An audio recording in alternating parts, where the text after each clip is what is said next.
आत्मनिर्भर स्वयंनिर्भरचं गाजर दाखवून नरेंद्र मोदी यांनी या देशाची अर्थव्यवस्था आणि एकंदरीत मागणी पुरवठ्याच्या अनुषंगानं मूलभूत ज्या गरजा आहेत त्याच्याकडे अक्षम्य स्वरूपाचं दुर्लक्ष केलंय आणि त्याचा फटका आणि चटके हे भारतातल्या सामान्य नागरिकांना लागत आहे। इंधनाची अवस्था इतकी बिकट होणार आहे माहिती असतानाही 5 राज्याच्या निवडणुकीमध्ये मशगूल असणाऱ्या मोदींनी या संदर्भात कुठलंही नियोजन केलं नाही। ही झाली अलीकडच्या काळातली बाब।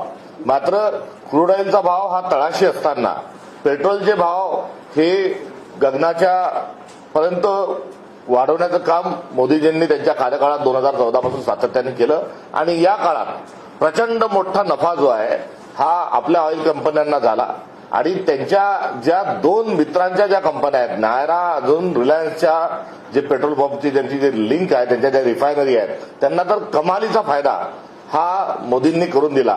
या नफ्याचं नियोजन करून त्या संदर्भातला जर वेगळा कोश निर्माण केला असता तो नफा भ्रष्टाचारामध्ये न संपवता त्या नफ्याच्या अनुषंगानं काही रोखे उभारले असते तर आजची परिस्थिती ही नियंत्रणात आणली असती। तेलासाठीचा एक रिझर्व्ह फंड तयार करता आला असता।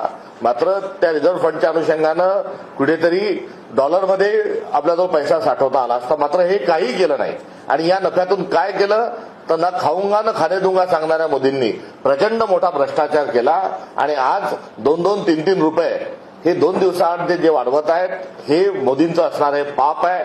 हे पुन्हा एकदा या निमित्तानं कुठेतरी सिद्ध झालं।